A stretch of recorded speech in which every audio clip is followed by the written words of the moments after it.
За сайн бацхан уу та бүхэн мэдээлэл өгье. Нээлттэй боловсрол. За бүх нийт зориулсан нээлттэй сургалт бол сүүлийн жилүүдэд дэлхийн даяар бол нэлээд хэрэгжиж байгаа. Монгол улсын хувьд ч гэсэн бол одоо нэг Монгол хөтөлбөр, за Жинхэнэ ухааны технологийн сургуулийн нээлттэй сургууль гэдэг энэ чиглэл рүү нэлээд явж байгаа. Тэгэхээр яг энэ нээлттэй боловсрол, нээлттэй сургалтыг хэрэгжүүлж байгаа нэг хэлбэр маань болохоор цахим сургалтын хэлбэр. Цахим сургалт тэгэхээр веб суурилсан онлайн за зайн сургалтууд. Тийм учраас би ерөнхийдөө нь цахим сургалт гэж аваа явуулчих. За цахим сургалтын амжилттай явах нь хэд хэдэн хүчин зүйлээс шалтгаална л да. Системийн чанар. Яг нөгөө цахим сургалтыг явуулж байгаа веб ч юм уу те систем. Нөгөө талаар мэдээллийн чанар. Тухайн цахим сургалтаар дамжуулж оюутнууд, сурагчид, хэрэглэгчид хүрж байгаа сургалтын материалууд. За тэгэл багшийн ур чадвар, суралцагчдын сургалтанд хандах хандлага гэх мэт. Эдгээрээс яг цахим сургалтын үр өгөөж, өсөх буурахад хамгийн гол нөлөөлдөг хүчин зүйл нь мэдээллийн чанар нь байгаа. Одоо биднийх бол сургалтын материал тийм. За агуулгын хувьд ерөнхийдөө мэдээллийн чанар гэж юу вэ? Цахим сургалтын систем дэх мэдээллийн чанар гэж юу юм? За тэгээ мэдээллийн чанарын фреймворк. За нээлттэй сургалтын системийн цахим контентыг мэдээллийн чанарын хувьд үнэлсэн нь. За тэгээд үнэлт ном зүй гэдэг. За мэдээллийн чанар. Бидний амьдралд бол яг мэдээллийн чанартай холбоотойгоор тэрний түүний өр нөлөөтэй зүйлс өдөр болгон тохиолж идэг тийм. Чанартай мэдээлэл бидний шийдвэр гаргахад хүртэл яг үнэн зөв мэдээлэл байна уу, бодлоо мэдээлэл ч юм уу өдөр болгон тохиолж идэг. Тэгвэл яг мэдээллийн чанар гэдэг нь юу вэ? За яг мэдээллийн чанар гэдгийг тодорхойлсон ийм тодорхойлолт бараг байдаггүй. Яагаад тэгэхээр энэ маань асар ийм өргөн хүрээний хийсвэр ойлголт. Тэгэхээр ерөнхийд нь юу гэж авч үзэж гэхээр өгдсөн мэдээллийн ашиглахад нийцсэн байдал. Агуулгын хувьд, хэлбэрийн хувьд, цаг хугацааны хувьд яг суралцагчдын миний яг ашиглах хэрэгцээ шаардлагатай нийцсэн тохиолдолд түүнийг чанартай мэдээлэл байна гэж хүнд өгнөдөг. За тэгвэл цахим сургалтын системд мэдээллийн чанар гэж юу авч үздэг юм бэ гэдэг. За би түрүүнд урьдсан цахим сургалтын амжилттай явах нь хэд хэдэн бүтэмжүүлээс хамаардаг гэдэг. Тэгэхээр системийн чанар, мэдээллийн чанар, суралцагчийн хандлага, багшийн ур чадвар хандлага гэдэг. Ерөнхийдөө яг мэдээллийн чанарын стандартуудыг судалгаа бүтээлүүдэд дараах байдлаар авч үздэг. Мэдээлэл маань үнэн зөв байх ёстой байдаг. За ач холбогдолтой бүрэн бүтэн байх. За тоочгоо тодорхой илэрхийлсэн байх ёстой. Цаг үеийг болсон мэдээлэл байх ёстой. За ойлгомжтой байх. За мэдээлэл бас хэмжээний хувьд тохиромжтой хэмжээтэй байх ёстой. За тэгээ холбоо хамааралтай байх гэдэг. За дараач нь мэдээллийн чанарын фреймворк гэж байгаа. Энэ маань юу вэ гэхээр ямар мэдээлэл чанартай байдаг юм бэ гэсэн шалгуур үзүүлэлтүүдийг агуулсан ийм бүтэц загвар гэсэн үг. За энэ талаар хэд хэдэн судалгаа хийгдсэн байдаг гадаадын. Тэндээс болохоор би хэд хэдэн фреймворкийг сонгож авсан бөгөөд одоо бол яг хоёр фреймворкийг ярих юм. Эхнийх нь болохоор Wang and Strong гэх хоёр судлаачийн мэдээллийн чанарын фреймворк.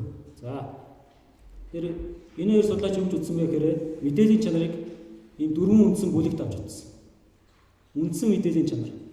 Мэдээлэл өөрөө тодорхой хэмжээний чанартай байх ёстой.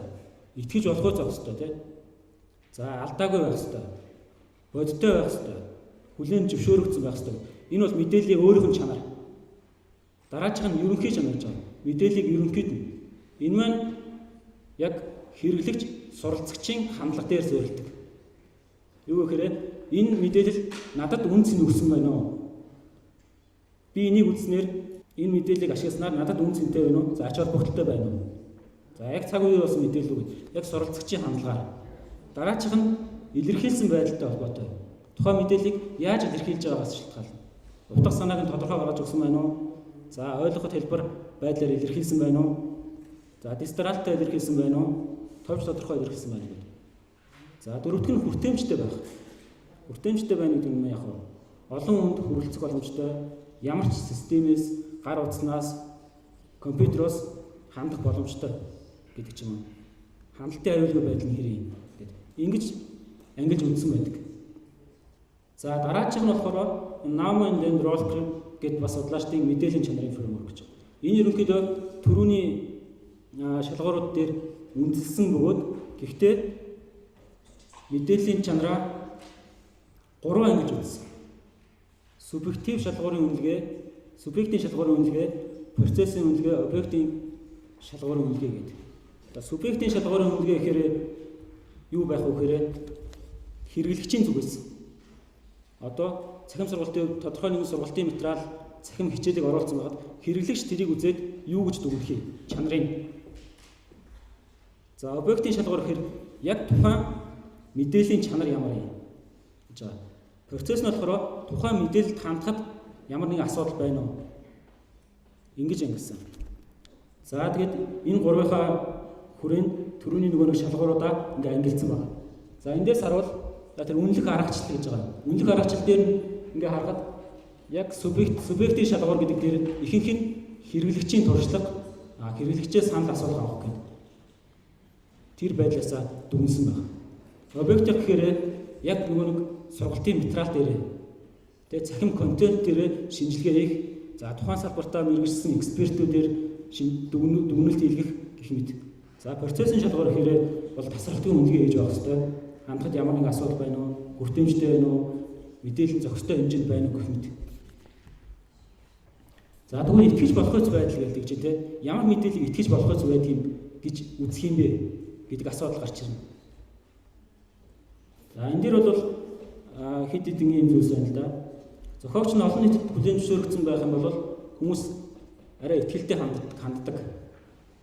За мөн иш татсан их сурвалжтайс олон их сурвалжуудыг ашигласан байвал за энэ найдвартай мэдээлэл байж болох юм аа гэх тээ. За дараа чинь хандсан хандлтын хувь. Маш олон хүн хандсан бол мэдээж энэ бол олон хүн хандсан юм чинь. За тэгэл утга санаагийн тодорхой гаргаж өгсөн байх юм бол ийм юм яг. За цаг бага болохоор явчих. За тэгээд ингэж өмнөж болно. Ерөнхийдөө контент нь итгэж болох байна гэх юм дээ. Одоо нэг хэрэглэгч суралцагчдаас судалгаа авах гэж байгаа зүйл мөн аахгүй юу? Иймэрхүү байдлаар хөнж болно. За тэгээд маш сайн байх юм бол 5 тэгээд ингээ боороо. За объектийн шалгуур гэхээр бодиттой байх. Ямар мэдээлэл бодиттой гэх юм. Тэгэхээр хувь хүний үзэл бодол ороогүй байх хэрэгтэй. Тодорхой их сурвалжуудыг ашигласан байх хэрэгтэй. За тэгээд цаг үе болсон бол ямар мэдээллийг цаг үе болсон мэдээлэл гэж үзэх юм гээд ийм шалгуурууд байна. За тэгээд мөн адил ингээд дүгэн чинь ингээд процессын шалгуур мөн адил мэдээллийн зохистой хэмжээ. Танилцуулга үзүүлэлт текст хэвших байвал хүмүүс тэр бол уншаад байхгүй тиймээс зураг болон диаграмаар тодорхой харуулах уу. За видео болон аудио контентийг хугацаа урт байх уу бөгөөд. Хэдхэн урт видеог бол бас тогтооцоод үзээд байх боломжгүй байдаг тийм. За хүртээмжтэй байвал юу болох вэ? За ингээд чанарыг ингэж үнэлнэ гэх. За тэгээ миний хувьд болохоор цахим контентийг мэдээллийн чанарын хувьд үнэлсэн гэдэг. Ингэхдээ би Coursera гэдэг нээлттэй сургалтын системийг авч үзсэн байгаа. Coursera маань болохоор 2012 онд ерөөхдөө байгуулсан үйл ажиллагаа явуулж эхэлсэн. Сүүлийн үед бол нэлээд их алдартай болоод байгаа нээлттэй сургалтын систем байгаа. Би бас өөрөө энэ хүү систем дээр нэг 7-8 хичээл судалсан. Тэгээд тэрнийхээ нэг хичээлийн хүрээнд контентийг ингэж үнэлж үзсэн юм байна. За гэхдээ үнэлэхдээ бол бид бүх шалгууруудыг ингээд оруулаад байх шаардлага байхгүй.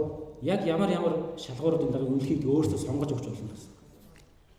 За ингээд яг түрүүнийхээ нэг шалгуур үзүүлэлтэд оруулаад ингээд үнэлж үзсэн. За маш сайн бол 5, сайн бол 4 гэдэг. Ингээд нийлбэр нь болохоор 67 гэж гарч байна.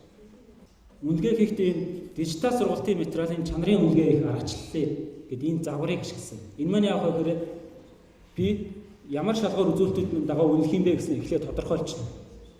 Тэгээд дараа нь тухайн шалгуур үзүүлэлтүүдийн дагуу үнэлээд яг иймэрхүү байдлаар хэрвээ миний үнэлгээ маань 80% их байх юм бол би энэ мэдээллийг чанартай мэдээлэл гэж маш сайн чанартай мэдээлэл байна гэж үзнэ гэдэг.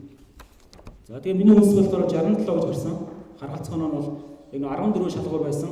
Хамгийн дээд нь 70 оноо авах боломжтой.